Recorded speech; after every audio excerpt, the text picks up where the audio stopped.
Hello guys, my name is Bella. Welcome back to my channel. So today I'm going to be talking about a phenomenon, a show that literally took over the summer, second only I think to Love Island. The summer I turned pretty. I didn't react to the show on my channel because my friends and I were watching it together. And of course, as we're watching the show every single week, I am recording our reactions because as you know, if you're watching this video, The Summer I Turned Pretty season 3 is absolutely insane. It's an absolutely insane show. So here are some of our reactions. Beat his fucking ass. I don't desire enough. Like, Exactly! I can't. He's wearing the necklace! I cannot. But I still really wanted to find a way to talk about the show because I have so many thoughts. So today, guys, I kind of wanted to film a season 3 retrospective, going kind of character by character and talking about everything and all the bullshit and nonsense that was going on during that show, because frankly, when my friends and I were watching it, and don't judge me, we do have Amazon Prime, but it is the version with ads, okay? So during every commercial break, we would sit there for however long it is and kind of break down everything that had happened between the last few scenes and really like deep dive into the psychology of these characters. And I find that that was something that I'm really interested in because even though we're still a few weeks post show, there's still so much in my brain about all of these characters that I really just needed to get it out. Now, I will say it is a retrospective, so we will be touching on some things like plot points and character points that did happen from season 1 and 2. This is like more of a fun, chatty, let's just go through it, talk about my hot takes, talk about what I thought about these characters. Apparently, there is supposed to be a movie. So, you know, maybe my thoughts and feelings about all of these characters will change after the movie comes out. I don't know. And I'm really excited to dig into things with you guys. But before we jump into the video, make sure to go down below, comment, and like the video so I know that you liked the video. And make sure to subscribe because 99% of you watching are not subscribed yet to my channel. And I would hate for you to miss another amazing upload. So guys, without further ado, let's jump straight into the video. Okay, so how we're kind of talking about this is we're gonna go in groups of characters and do a little bit of character analysis on each of them. Okay, so the first group that we're gonna be talking about today are the parents. The parents played a really active role during season 3, which in my perspective, like, I think that's fine. What are we really all here for? We were really here for the love triangle. We were really here for, you know, all of these, like, the drama between the kids and, like, who's falling in love with who and, like, what's going on with what. It was just like, oh, I feel like we're taking valuable screen time away from the main plot, but it's fine, you know, every show needs balance. So let's jump in. We have 4 parents to talk about. Okay, so the first parent that we're going to be talking about is Taylor's mom. Taylor's mom, irresponsible parent. Incredibly irresponsible parent who was so severely parentifying Taylor that I now understood why Taylor was the way she was. It was so ridiculous to see. I will say that Taylor's mom's plot of all of the plots of the show was one of my least favorites. I really did not care about her salon drama, if I'm being totally honest. Like, I just kind of felt like it was a waste of time, and we just didn't really need to focus on, like, you're telling me this is the 3rd season of the show. This is the penultimate final wrapping up of the entire series, and the first, like, 3 to 4 episodes, we were spending so much time about her bullshit ass salon. Did not like that. Aside from that, the only thing I think was interesting about Taylor's mom is understanding how she, as a parent, was directly responsible for a lot of the habits and behaviors that we see from Taylor herself. And I do mean that in a very not healthy way. That is your mom, and your mom is acting this way, and now you are forced to take on the role of the parent. How her mom kind of chose to let men be the center and kind of control everything. Like, I absolutely hated that. And once we got a little bit deeper into her mom, what her mother's relationship with men was, everything started to make sense about Taylor, right? Because the first thing that we see with this mom is that she broken up with this guy who ran up her fucking credit, took out lines of credit in her name, like fucking smashed her fucking financial stability, right? And so Taylor, the child in the situation, is now forced to, because her mom is so irresponsible and so male-centered, having to put her dreams for New York on hold because her mom is not able to be an adult and take care of her own problems and responsibilities. And I'm happy that the mom did acknowledge it at a certain point a little bit later in the season, where she was like, this isn't something that you should have had to do. Like, I kind of feel shamed. Low-key, I do feel like the mom should feel a little bit ashamed. Not only allowing your daughter to take care of you in this way, but having her solve the problems with her other young adult college friends is honestly quite embarrassing for you. Like, you're a grown adult woman who is not able to manage her finances responsibly, doesn't understand what's going on in her own business that is in her own name. I don't love that. And so I'm happy that there was a resolution, that the mom was able to go, you shouldn't have had to do that. Like, I'm the parent, I'm this and that. And like, that's all really fine and dandy to say. But I think in this case, actions speak louder than words. And frankly, like, you can't be claiming I'm the mom, I'm the mom, I'm the mom when you're not acting like one. Like, and I think it was very astute for the writers to make Taylor call her by her first name, Lucinda. That like signals to me that there is a power dynamic here that is happening that is unlike a typical power dynamic that would happen between a regular parent and child. It's really proven that because she is doing things that would put her on equal, if not above her. So I really did not like to see the parentification of Taylor. And I also really feel bad because it is clear based on the advice that Lucinda was giving Taylor throughout the entire show about Steven, how she is extremely male-centered, is very toxic and insecure in her relationships, and now understand, like, functionally speaking, in the earlier seasons, we were like, Taylor, why can't you just talk about your feelings? Or when Taylor was dating that weird guy a few seasons ago, and we were like, girl, like, what are we doing here? Like, it makes sense based on the men, or the type of men that her mother dates. Like, monkey see, monkey do. I think we're all forgetting that these are impressionable young children, and like, their parents do have a lot of sway and influence over them, even if they don't think that they're watching and observing them. I'm understanding that that cycle of toxicity and that cycle is kind of getting passed down from her. So Taylor's mom overall as a character did not really love it. The only small thing I appreciated from Taylor's mom is that when she was in good conscience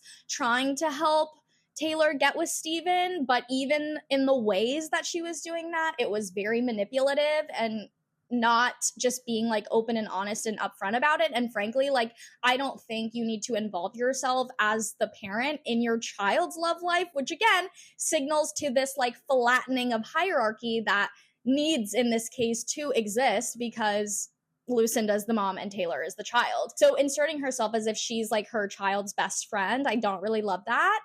But it is what it is. Next up, we're going to be talking about Laurel. I think overall, I really do enjoy her as a character. I think she's a very like responsible, emotionally available parent who very clearly like cares about her children across the board. Obviously, when Steven got in his accident, she was like, stay at my house, I'm gonna help you, oh my god, my child. I really appreciated that, and she was always kind of standing next to Belly, you know, before we get into the wedding of it all. She was always kind of standing next to Belly, making sure that she was feeling like comforted and supported. I do think as a mom, she is generally a little bit of a worrywart, but I don't really fault her for that because it's like, you know, sometimes some parents are just like a little bit more worried about their kids than others. And I think she might have been a little bit more of that. I do think overall she was a good parent to both of her children. Jumping into mainly the meat of it in season 3 for her, my POV, and my friends and I actually went back and forth about this a lot when the wedding drama of it all kind of really kicked into high gear. When Belly and Jeremiah revealed at dinner that they were gonna get married, and she was like, is this a joke? Like, what are we doing? What do we think is going on here? Because I don't think that you know what you think is going on here, but I don't agree with this. And like, so real, so fair. I think she was having a very reasonable response to having her 20-year-old daughter telling her that she is going to be married. And I think also thinking back to how her whole thing was like, I felt like I myself got married really young. I didn't really know myself before becoming someone's wife. And like, she didn't want that for her daughter. So she kind of in that way was having this very like extreme visceral reaction. I think not only as a response to her daughter doing something I think very irresponsible, but she was also kind of reacting from this place of this is something that I made a mistake in my life for, and like as a parent I don't want you to make the same mistakes that I did, so I'm advising you against this. I think at a certain point there's only so much lack of support that you can give your child before it becomes majorly detrimental to your relationship. So after we kind of got the wedding announcement and all of that, she really dug her heels in the entire time during the entire planning process. Belly was like, do you want to come dress shopping with me? And she was like, no. And every time they ever brought up the wedding, she was like, no. And then when Jeremiah came over that one time at night and they tried to have that, you know, adult conversation, she was very anti, which so real, so fair. But as a result, it kind of created this very deep and intense rift Belly and Laurel kind of had to work through together. I think at a certain point, you have to, as a parent, pick your battles, right? There is merit in letting your children know what I think you're doing is bad, wrong, dangerous, detrimental to your health, detrimental to your future. Like, I think there is so much merit in saying all of those things. And I think it is kind of a parent's responsibility to a certain degree to kind of share those thoughts and opinions. I do think, though, when you cross over from child to adult, the relationship between a parent and a child does inherently change because this person is now, you know, a fully grown autonomous person and they are able to make their own choices, and you kind of have to respect that even if you don't necessarily agree with them. I don't necessarily think Laurel had a lot of trouble with that. What I do think she had an issue with is digging her heels in to the detriment of their relationship. The first episode when she was like, I don't support this. The second episode where she was like, no, I'm not going to support this, didn't go dress shopping, didn't do any of that. And then they had the major blowout fight. That was kind of my internal shift. I think that as parents, you kind of have to decide whether or not what you're doing is worth the consequences of your actions. And what do I mean by this? I mean, Belly was going to do whatever she wanted to do. Like, there was no stopping her. Every single person in her life had advised her that this is a horrible idea, or everybody's initial reaction was, why are you doing that? This seems like nonsense. But she was staunch in her choice and decision. And at a certain point, even if Laurel does not agree with this wedding and with this marriage and all of that, you have to realize that because Belly was so staunch in wanting to go through with this, that she was going to miss that wedding. And I think as a result of that, that is you almost resigning yourself from the relationship, because in a perfect world, right, there is no second wedding. Like, the wedding is not going to happen again. Like, she's going to be with this man for the rest of your life. And like, that is a major rift that you are creating. That is a decision that you can't really walk back. That is a moment you always picture having your parents attend. And so for her and Belly to have been so close their entire lives, and then for it to turn into a situation where, just kidding, I don't support this so much that I'm not going to go, that is something that would end a relationship between a parent and a child, or at the very least make it extremely distant. I don't think necessarily she needed to 100% agree or 100% believe that what she thought her daughter was doing is right, but I do think there is a certain point that you kind of have to resign yourself to, I don't agree, but I'm going to support you because I want to maintain the relationship with my daughter. And I'm happy that at a certain point, she kind of realized that. And at a certain point, I was like,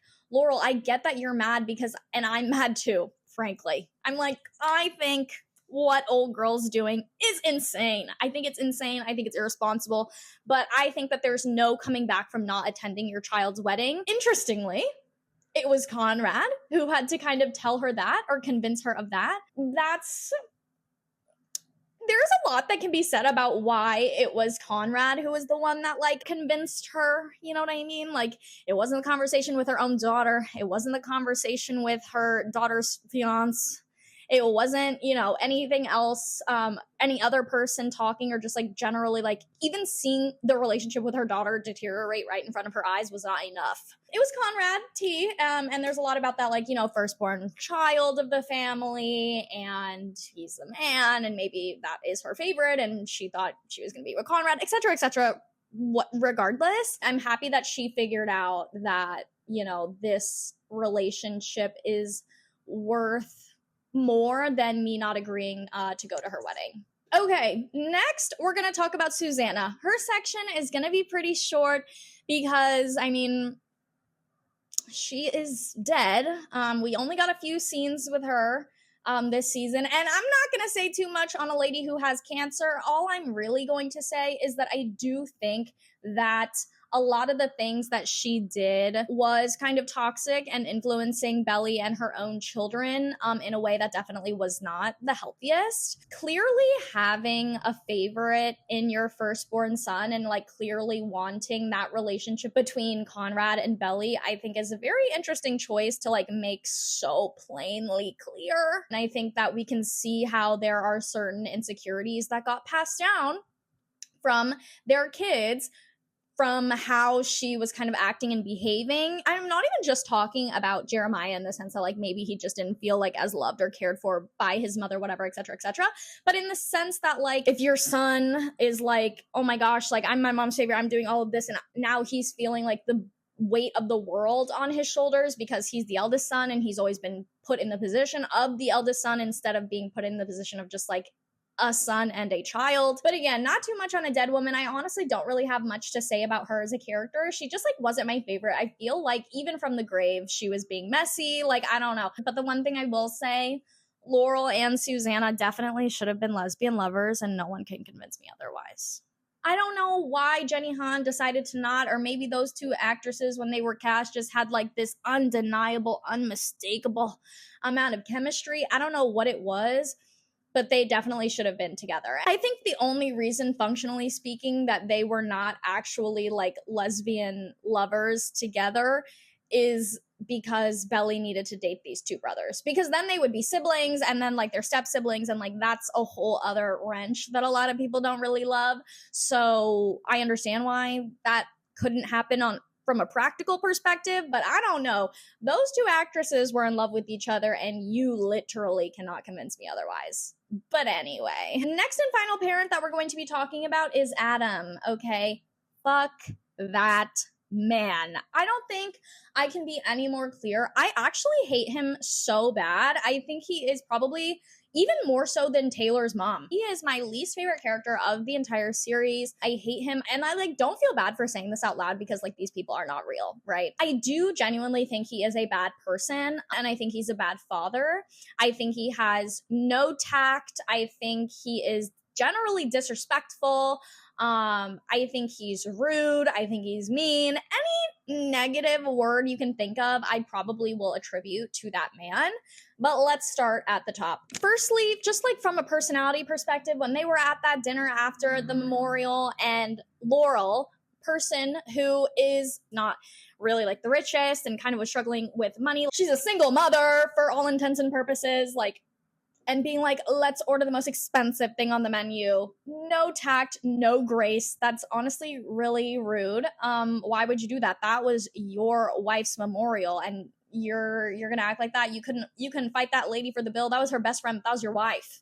What are we talking about here? That's number one. It shouldn't even have been Laurel who's the one who's like, I'll pay for the lunch. Like, no. Those small acts of being inconsiderate is something that throughout the entire season just like drove me crazy. I think that his biggest flaw is that he is a father, because in him being a father, he is doing the most damage to Conrad and Jeremiah, more so than any other person could have ever done ever. He is someone who clearly has a favorite, and not only does he have a favorite, he will do everything in his power to let the not favorite know. Absolutely distasteful and disgraceful when they were at the memorial lunch. I feel like everything is going back to the memorial lunch, and Laurel is singing the praises of all of her children going around, and Adam is praising Conrad and tearing down Jeremiah to his core in front of everyone. I think that is absolutely despicable. I understand you can be frustrated at Jeremiah for not registering for his classes and not figuring out that he was failing because all he needed to do is read a goddamn email. That is true. Jeremiah is irresponsible, but that was neither the time nor the place to decide to berate your son after his mother's memorial and after every single other child around that table got sung praises. You decided to open your mouth, fix your mouth to talk shit about your own son in front of everyone? Really? And then we're wondering why Jeremiah is so deeply insecure because all he wants is the validation from his father, and that insecurity is being projected into so many other aspects of his life that is also making Jeremiah a really bad guy. Jeremiah is very clearly like not as considerate because he too was not considering, oh, maybe Laurel doesn't have the most amount of money, like let's fucking cool it. But like I just think it was so cruel. And every single interaction that we got with the three of them was Adam praising Conrad and just absolutely tearing Jeremiah down. I don't know how or why he thought or expected Jeremiah to want to continue to be around him and talk to him. And all poor Jeremiah was doing is trying to seek deep validation and connection from his father so that he didn't feel like he was a fucking failure in his eyes. And the dad refused at every turn to give that to him, and I just think that's so cruel. Yeah, if your son is a fuck up, you can tell him he's fucking up. For example, the college thing, and Jeremiah is sitting there like, it's not that serious, it's not that big a deal. No. That is a very big deal. Your dad is paying for college, you were irresponsible, fine. But to do that in every aspect of his life, to constantly belittle the things he wants to do, how he chooses to express himself, and just have no faith in him about anything, like giving him the job at his company, but then treating him like shit while he was there.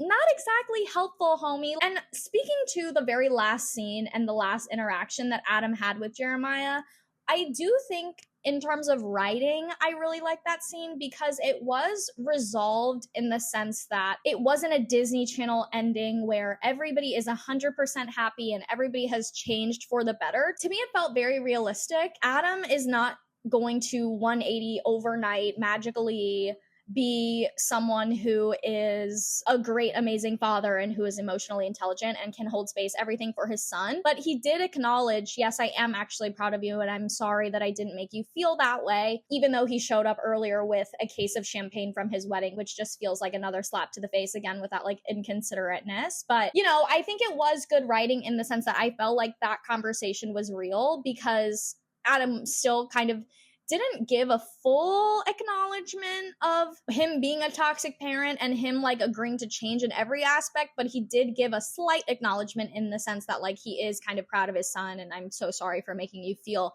like fucking shit. And the last thing I'll say about this is serves him fucking right for Kaylee to leave his ass. Ha ha ha ha. When I fucking heard that, I was like, yeah, the lady that you cheated on your fucking wife with cancer cheated on his wife with cancer.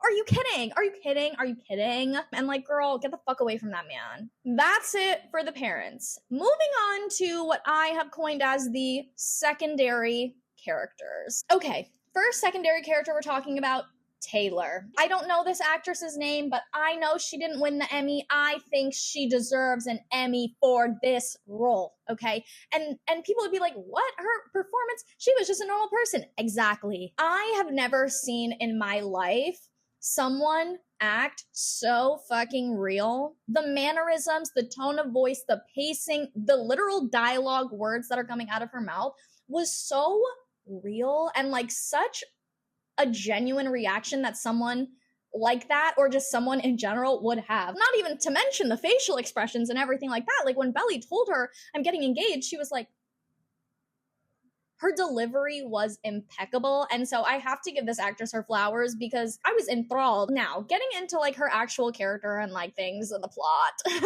The unhealthy relationship with men, I know I talked about this in her mom's section. A lot of Taylor's character revolves around her unhealthy relationships and unhealthy attachments with men and just being very incapable of having like healthy, meaningful communication, which I feel like is really sad. I was really frustrated with her this entire season because she was so annoying every time it came to her feelings about Steven. I was like, girl, now is the time. Like, okay, when we were first like, oh, they had broken up because of issues, whatever, and they were still sleeping together and they were cheating. Oh, didn't like to hear that. I hate a cheater. When that all happened, I was like, okay. And I think this is all really reasonable because on face value, I was choosing to believe like, okay, yeah, she doesn't want to be in a relationship with him. Like she just wants to hook up with him. I think that's totally fine. That's totally within her right. When I discovered that it wasn't because she didn't want to be with him, actually, it was because she was scared of getting hurt in a relationship or it not working out again. That's when I was like, okay, girl, we can't keep living like this, you know? That's not something that I think is good or helpful or healthy for you, right? We need to talk about our feelings. And so when Steven got in his car crash, obviously she was really torn up about that, and I was torn up about it for her too. The problem that I ended up having was, and this is a problem that I have with all media across the board, and I think this also applies to real life. I think if you are in a situation with someone where the answer can be yes or no, and you've made a decision where if the opposite happens, you will be distraught, heartbroken, it'll be impossible for you to move on, guess what? You've got to talk first. You've got to talk first, and you cannot back down based on regardless of what that person says. I think, obviously, if someone is like healthy and well-formed and emotionally mature and has the communication skills, which we have obviously seen because of her mom, that's not necessarily, it's not necessarily something that exists for her. The response that hopefully would have happened, or I wish would have happened, that would obviously have cut the entirety of the drama of their season out, right, would have been, I understand how you feel, but I'm so sorry. I was actually acting out of a place of insecurity, and I really do actually want to be in this relationship with you, and I'm so sorry that all of this happened, and it was really just me being scared to like admit my feelings, etc., etc., etc. Like, I think that if that was what was happening, or that's what happened, then things could have been different, and obviously their drama would not have happened. But of course, it's a teen drama, it's miscommunication, people are insecure, like insecurities will kill a relationship. And that is pretty much what ended up happening mostly with Taylor and Steven. And then we see kind of throughout the entire season her just like continually doubling down on either A, what she thinks is best for him, or B, operating out of a place of insecurity. And by operating out of a place of insecurity and fear, honestly, also fear for her because she was scared of getting her feelings hurt, I just was so sad to watch every single time. Like at the baby shower, not the baby shower, whoa. At the bridal shower where her and Steven were like in the kitchen and she was like, yeah, you should like totally go for Denise. Like you should totally do that. Is that her? Blah, blah, blah. And I was like, Taylor, at the very, very least, something I don't think you should do is encourage him to go after someone else when your heart is breaking every single time you look at him with another girl. And again, that's because she's insecure and she's thinking, okay, this is actually what's best for him and this is something that will go better, blah, blah, blah. And I'm just like, girl, no, have a little bit more self-respect, have a little bit more confidence, be a little bit more secure in yourself, and realize you are worth it and you are enough and like you are worthy. Obviously we got there by the end, but I was like, oh my goodness, it was just so hard to see every single time how she just kept deprioritizing her own feelings and kept hiding her own feelings to her own detriment. By the end, they got together and I was really happy about that. They're really cute and really sweet. They're honestly my favorite couple of the entire show. Something I do think is interesting, I think this can be read in a lot of different ways, but not everything is like a Disney fairy tale happy ending, except for one couple, as we know. But with them, I think the analysis between Taylor and Steven that we can kind of draw from, that I kind of clocked and thought was interesting, is Steven was very thoughtful in the sense of thinking, okay, I don't want her to have to pick up her whole life and, you know, prioritize me and things like that. And I think in a healthy relationship, you know, the answer is communication, always, every time, right? But one thing I do kind of want to not kind of let slide or not let pass is the idea that which he said that I did think was valid, which is like, I didn't want you to have to like pick up your whole life again for me. Her being so willing to pick up her whole life and follow him constantly could still be seen as a kind of signal that she's not all the way, not male-centered. Yes, that is like someone you've known your entire life, and like assuming that their future was going to like lead to like a long-term committed relationship, totally fine to like pick up your whole life and do all of that. But I do think at such a young age to just be so easily willing to follow your partner around, regardless of your own social life, professional life, or personal life, is still a little concerning and is still male-centered. Like, I'm happy that they are in a good place where they can communicate and that they will end up being together on the West Coast, but that was a little, it's not bad that she wants to be with him and follow him and do all of these things. To me, kind of signals maybe we're not all the way healthy and we're not all the way healed. But such is life, and I think that that's like so real. Honestly, really enjoyed literally every scene she was in. I was like, yes, Taylor's in the scene. Like, I was just so happy to listen to her and just watch the drama unfold. Next, we're going to talk about Steven. Like, I feel like we did get a little bit of the internal exploration with him in terms of him and Denise and like working at the bank, doing all of the finance stuff. And then he also has his own like passion for gaming. And like, that was something that was definitely like a little bit of a stubble through line for sure. But overall, I feel like his character was more being a facilitator or kind of like being around others. I really love that he was patient with Taylor. Like, that's that man's love of his life, I feel like. So he was really willing to kind of be patient and walk with her and make sure that she feels comfortable and secure. I don't know why his dumb ass didn't just tell her, hey, to do the funding for the thing that I've been talking about for God knows how long, gotta have to move to California. Should have been upfront with your girlfriend about that, homie. I don't know why you thought hiding it is a good thought. And yeah, you fucking deserve that shit when she was so stressed out at that goddamn party, acting like so fucking funny, being like, yeah, fuck you. And he's like, what? I don't understand. And it's like, well, maybe you should have told your girlfriend that, you know, you needed to move across the fucking country. Like, having a conversation is always better. It's always better. But yeah, him and Denise, I was always anti. It's because I was a Steven and Taylor truther, okay? And was I right? Of course I was right. But I was like watching them the whole time and I was like, I don't know, something about this is just not what I want it to be. It's just like not what I want to see on my screen. So I'm happy that that ended. They were really bearing the lead on Jeremiah cheating. Like, because if we take a bird's eye view, if we remove ourselves from the situation, right? Functionally speaking, like, when would it make the most sense for him to find out about Jeremiah cheating on his sister? Like, I think that could have been so impactful to Jeremiah and Steven's relationship, because earlier in the season, like, there's obviously tension between Steven and Conrad, because even though they were close, obviously Conrad had his own fucking problems.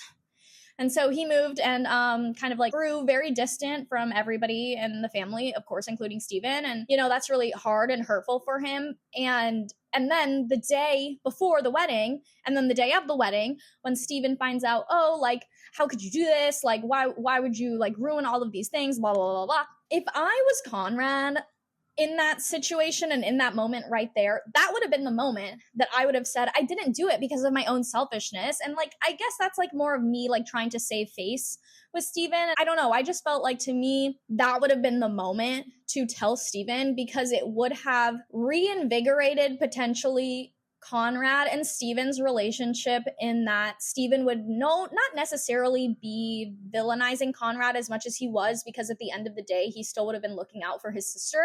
And I think that would have gained him a lot of points and a lot of credibility. And so their relationship, I think, could have like been built up again. And it wouldn't have, in my opinion, like driven an even further wider rift between them, because from Steven's perspective, all he knows is that Conrad is doing this because he never got over my sister and he's trying to fucking ruin her fucking life and her wedding day.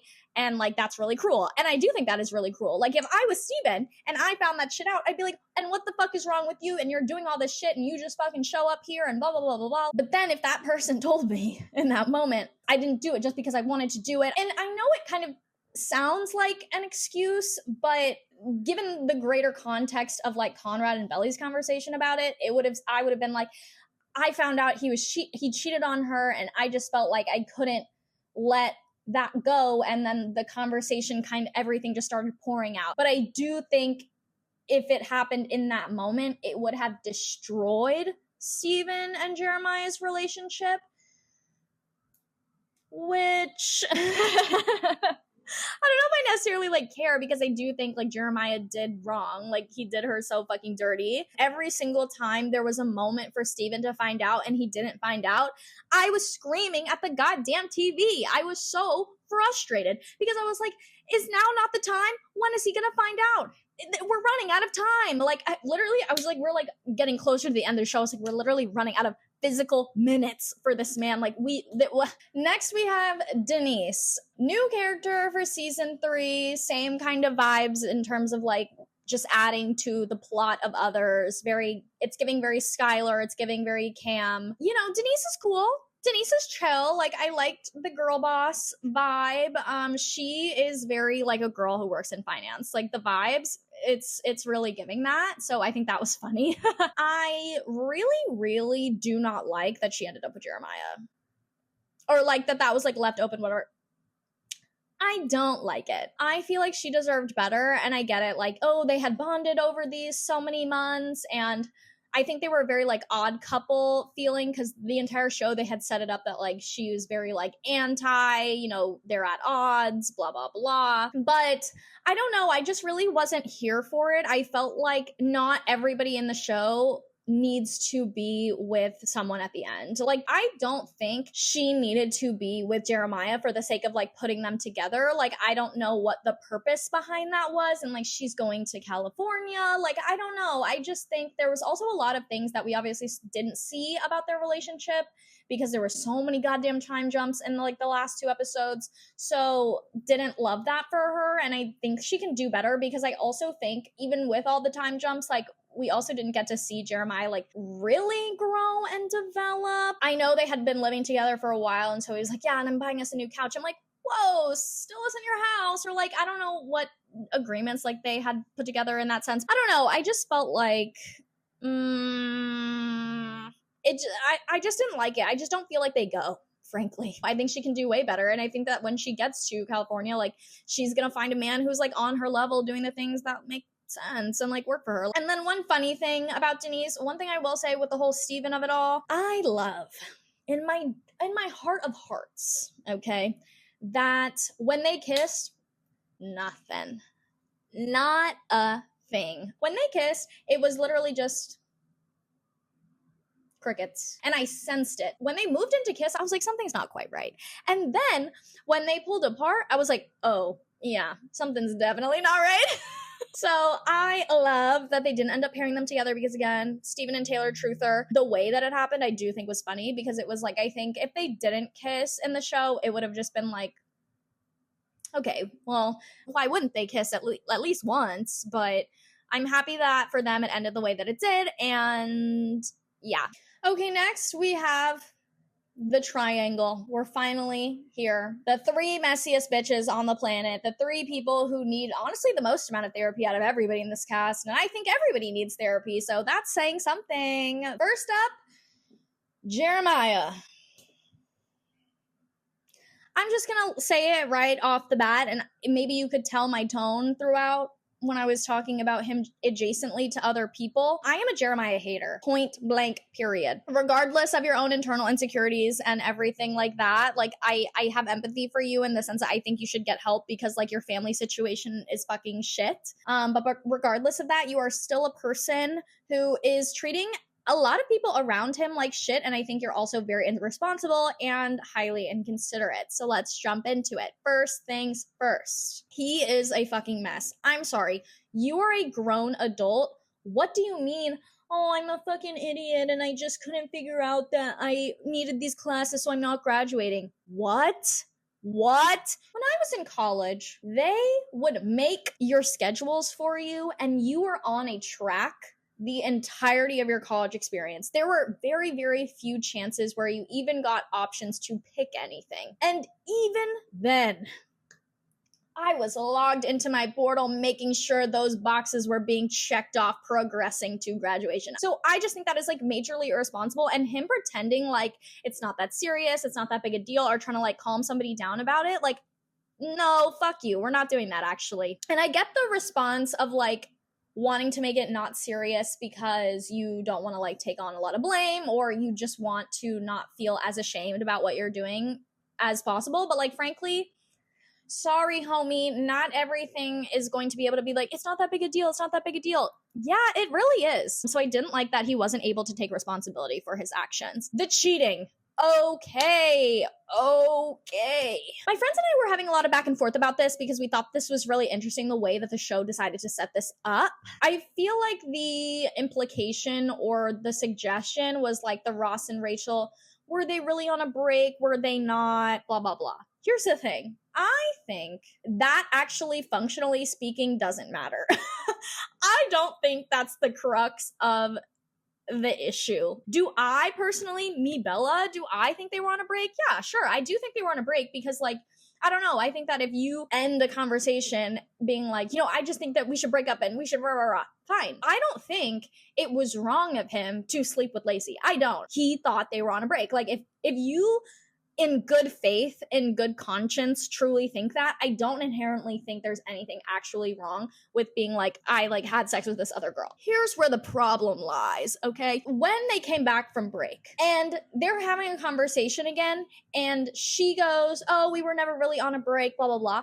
That right there was the moment for you to go, so I feel like we were on a break, and because of that, I had sex with this girl. Like, if Belly didn't think that they were on a break, like, that is something that needs to be disclosed. We can't act like that is like something that is magically okay and like something that is, no.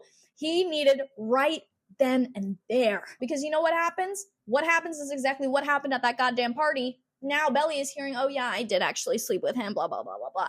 And she's like, pardon me? She's now finding this out for the first time, and she looks like a fucking idiot because she's sitting here with this girl fucking gossiping about how big her fucking boyfriend's dick is, and she's like, I don't even know what's going on. Fuck no. Now she's being humiliated and she's being embarrassed because she doesn't actually know what's going on, and that's putting a major rift in their relationship. Hate it. Hate it, hate it, hate it, hate it. And fuck him after the final reveal that we got where he was like, I did that because I knew what had happened over Christmas, so he did it as revenge. And that I think when you are feeling a sense of I need to get revenge on my partner because of something that they did, the relationship is over. Or even if you still have feelings for them, even if you think there's still something to salvage, even if blah, blah, blah, no, the relationship is done because you cannot hold such deep-seated resentment for your partner that you feel like instead of communicating with them, resolving the issues and rebuilding trust in your relationship, instead of doing that, you decided to take revenge. Not only is that a very immature thing, but the relationship is over. And I don't think he was in the headspace to continue being in a relationship with her.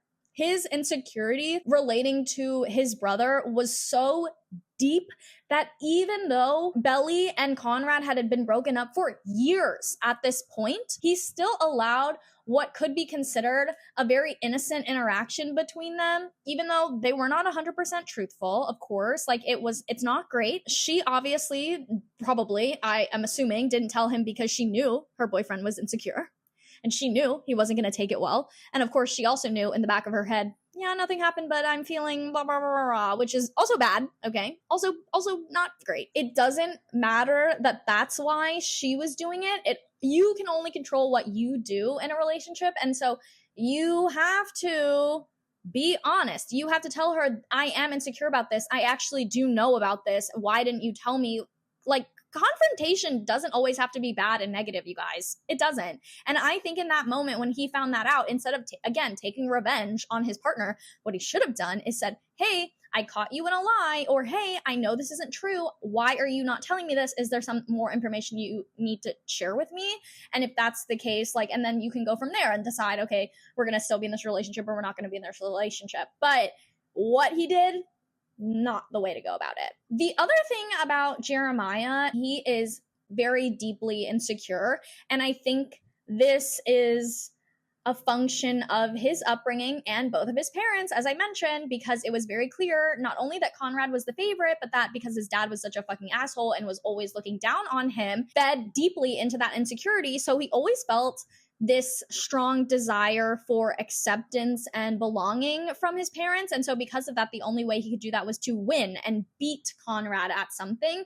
And I think that was like made very clear just based on the way that he talked about Belly. Like it never really came across that he was in love with her. It came across that he wanted Belly because he could win against Conrad. The way he was talking when he was at the bachelor party, I was very disgusted by that because it was more about, he was like, you don't have to worry, I got her, she's mine, she's my girl. And not in a fun, hee hee ha ha dark romance possessive kind of way, in a, oh, this man is deeply insecure and doesn't understand or know how to handle his own feelings of insecurity. And so he's claiming ownership over this person, not because he even cares necessarily about this person, but because she is an object his brother used to have and he wants it so that he can finally win over his brother. And even if that quote winning is not what is going to, give him the validation of his parents, that is kind of what's going on in the back of his head, is like, okay, well, they always think Conrad is better than me and doing all of this, so I can finally do something and I can beat Conrad. And you can tell that that's not how Conrad views it. One, because I wouldn't say he's more emotionally stable, because I definitely don't think that's true by any means, but I do think you can tell that Conrad cared for Belly and not for any like external reason. Like there wasn't anything to win. And he like made that very clear. And I wish that Jeremiah did not drag her through all of this. The rush surprise proposal situation, very embarrassing. I mean, everybody laughed for weeks on end about that goddamn ring. Sorry, I'm squinting to see. Where's the diamond? Where? Oh, I can't see it. I get it. You're a poor college student, but maybe that's indicative of, maybe I don't have the time or resources to get married, so maybe I shouldn't propose. And he was, again, definitely doing it out of fear of losing her. But I don't think it was fear of losing her.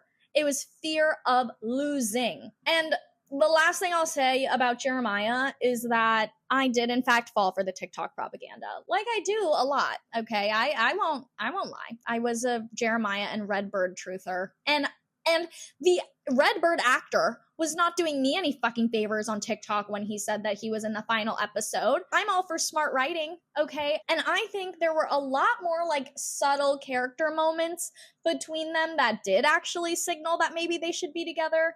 Because firstly, why make him bisexual in the first fucking place? I think that was like, not a waste of like a diversity identity marker, if you will, but like do something with it. Like I think that would have been much more interesting and much more subversive. Somebody write a fan fiction or something, okay? Because I think they should have been together. The drama that he was causing during the bachelor party kind of signaled that to me as well.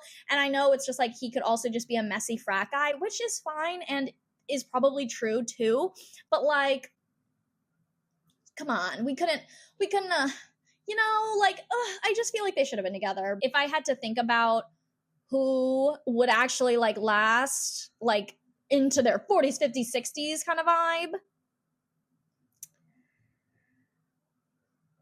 Denise and Jeremiah, they're not going the distance.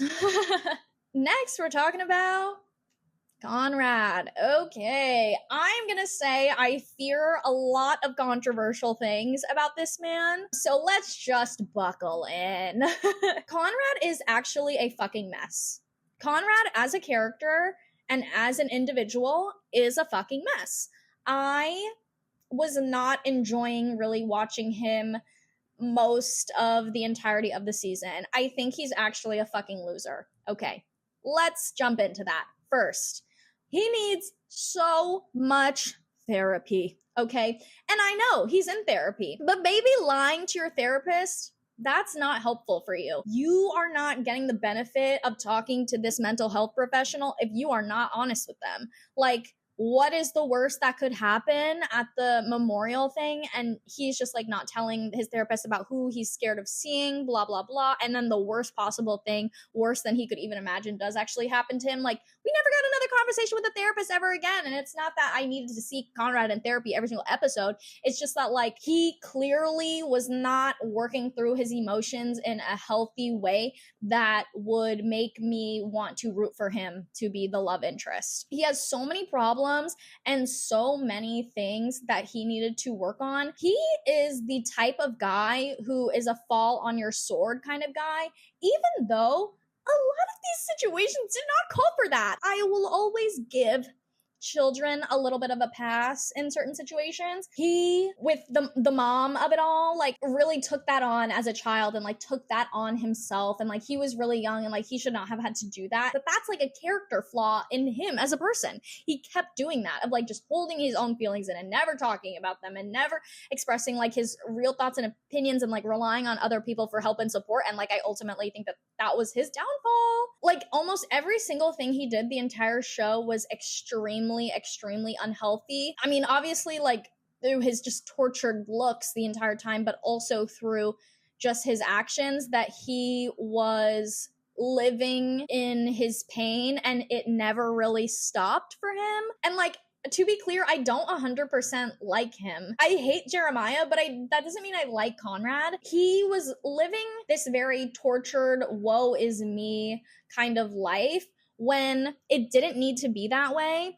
Because if we zoom out about what this was, he was living this tortured, reclusive lifestyle because his childhood friend who he dated 4-5 years ago, he still is not able to move on from. And not only not able to move on from, but continually wallowing in it. That is like,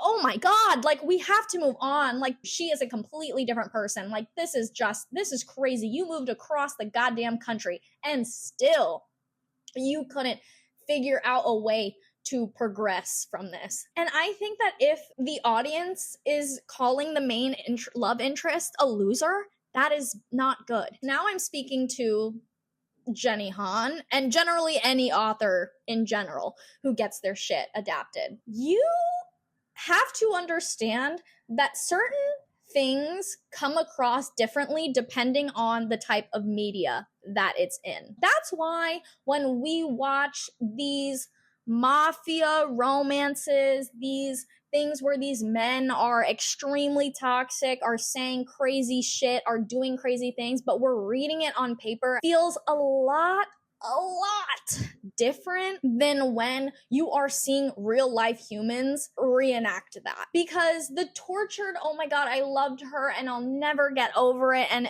I'll never get past it, and so I'm just wallowing and I'm sad all the time, depressed over it. When I see that in a book, like that kind of longing and that kind of yearning, oh my gosh, it looks amazing. It's like, oh, he never got over her. He loves her so much. Oh my gosh. When you actually personify that, you are seeing a human, a fully formed human person doing that, and that being their only singular characteristic. If I met someone like that in real life, I would be like, what is wrong with you? I would be like, you need help. You need therapy.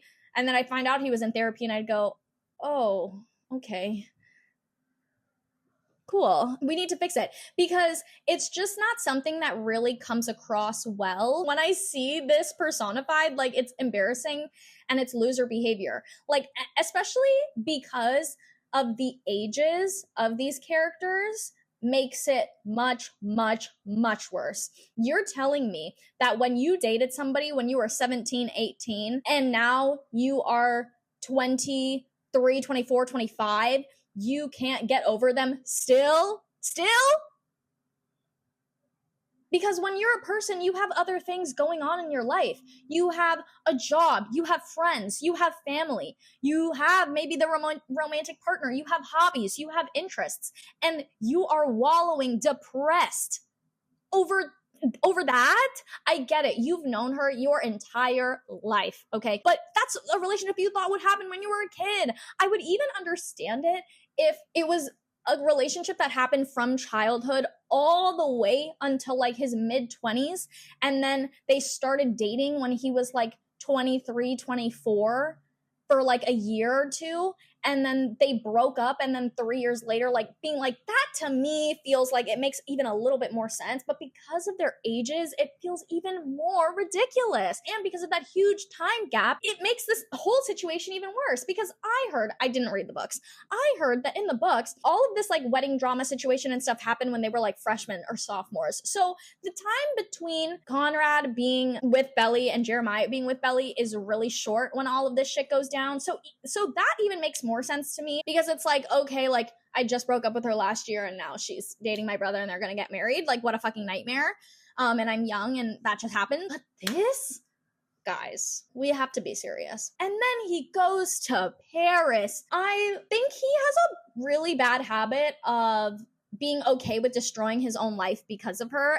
He was checking on Steven and he messed it up, and so he lost his internship, and then he went back with the doctor for his conference in Brussels, and then when they hooked up in Paris, he was like, oh, well, I can just leave tomorrow. It's like, I don't even really need to be there for the first day. Whoa. That's unhealthy. It's very unhealthy if a singular relationship is taking over so many aspects of your life that you're willing to deny yourself healthy dynamics in every other aspect. It's not good. I just had a really hard time watching him, and I had a hard time rooting for him, because especially when he went to Paris, it just seemed so much more like Belly had become a fully formed, grown person, and she had managed to do that in like 8 months or a year or whatever it is. And Conrad still, after 5 years, could not figure that shit out.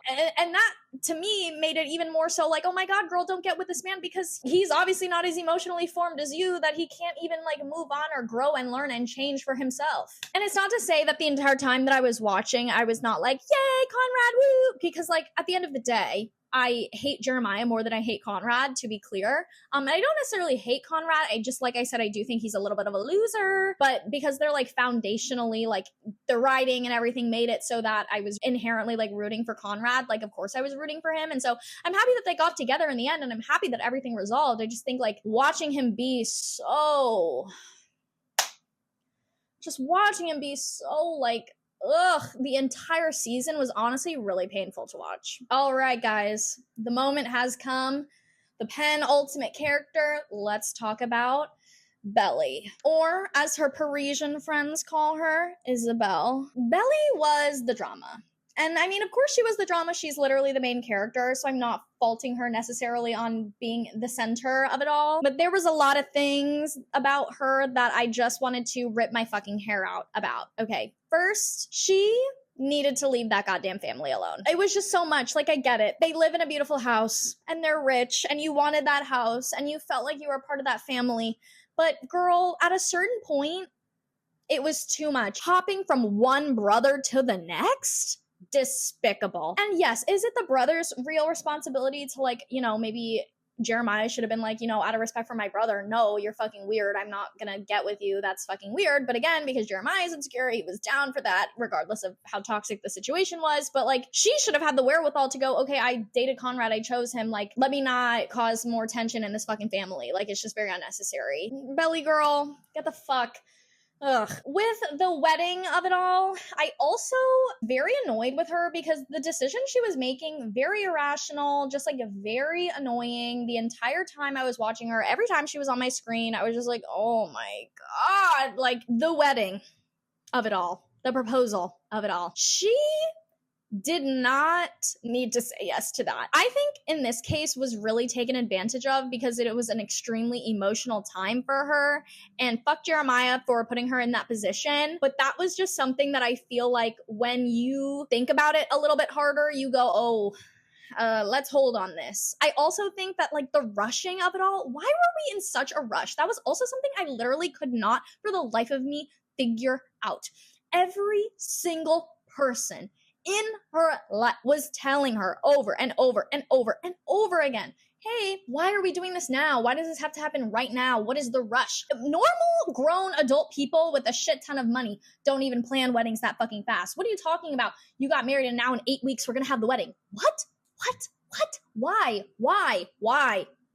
What was the reason? Because she was emotionally vulnerable because of Steven. But even still, she had conversations with Taylor, her mom, Steven. Every single person was like, Sorry? What's happening? What do you mean? Say again? Why did it need to happen right then that summer? Why did it need to happen before she graduated? Why? What was the reason? Why couldn't they just wait a year? I don't even think it's necessarily bad to get engaged while you're in college. Is it the best thing? Probably not. But like, I don't think it's necessarily bad. Just wait a little bit. That's my first thing with that. I am happy though that she did end up going to Paris. I think there's nothing wrong with, you know, having a mistake and owning your mistakes and all of that. Like, you know what? Jeremiah ran away at the altar, left her behind, and that conversation was so crazy and so intense, going back to him for 4 seconds. The insecurity was really bleeding out there. But like, it was very clear that she was still in love with Conrad. So I think it was, again, like her even saying yes to that proposal, knowing her own internal feelings of like, I feel like I can't tell my boyfriend about this thing with my ex. That to me also signals there's something wrong with your relationship. I think she was operating out of like a fear and scarcity mindset because of what happened to her brother. When you are in a position, I think, in your relationship where something is going on that you feel like you can't tell them because of someone else or your feelings potentially for someone else, in the similar vein of like you're doing something to your partner for revenge, it's like, I think that this is a little bit more salvageable because you can kind of look internally and go, okay, why am I having these feelings?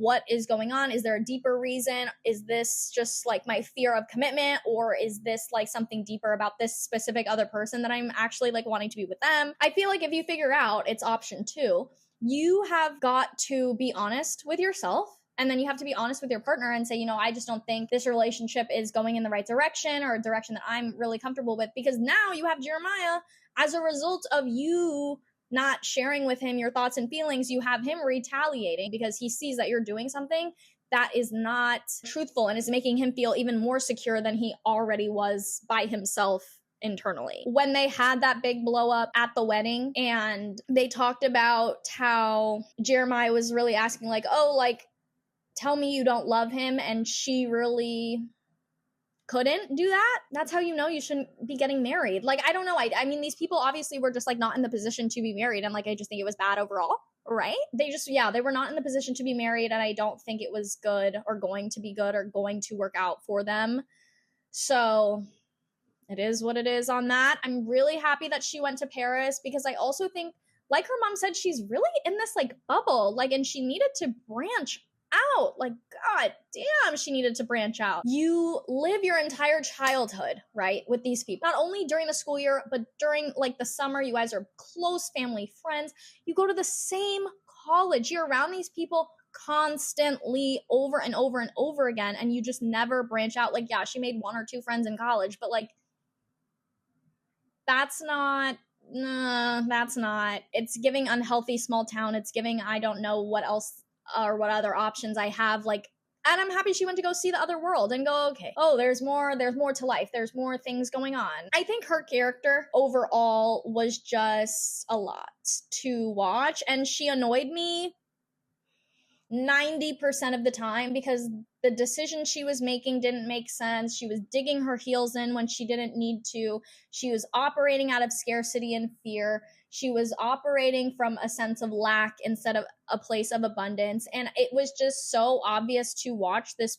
And it was sad, honestly, to watch this poor girl not know who she is, but keep pushing and pushing and pushing away these other greater thoughts and feelings. Like, I just think her and Jeremiah should have never been together because I don't feel at my core that her and Jeremiah getting together was actually for the betterment of them or the relationship between them and their true feelings, but because Jeremiah wanted to win over Conrad and Belly wanted to get rid of her feelings for Conrad. Still having those feelings for his brother, even after all of that time had passed, really, really rough. And like hiding that from your partner, I think is also really, really rough, really bad. So didn't love her either, which I think could be said about almost every single character that I've talked about. So, and lastly, funnily, I'll talk about the house because that thing feels like a character in and of itself, okay? I saw a TikTok about how somebody was trying to map out how much time these fucking people spend driving. I will say,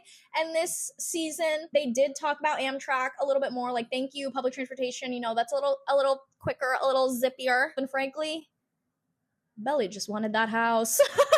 She wanted that house. She loved that house.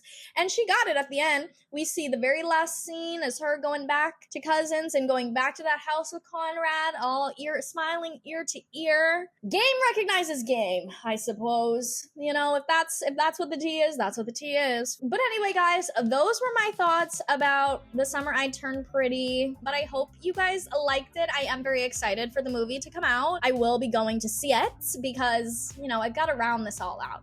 I've spent too much time, too many years of my life watching this show and thinking about these characters. I really, really had a good time though watching with my friends because it's just one of those shows where you can beat a dead horse or just talk about the nonsense and ridiculousness because like if I knew people who acted like this in real life, I'd be like, what the fuck is going on? Much like that black girl that she became friends with in college, like that would be me. I would be sitting there being like, I'm sorry, what?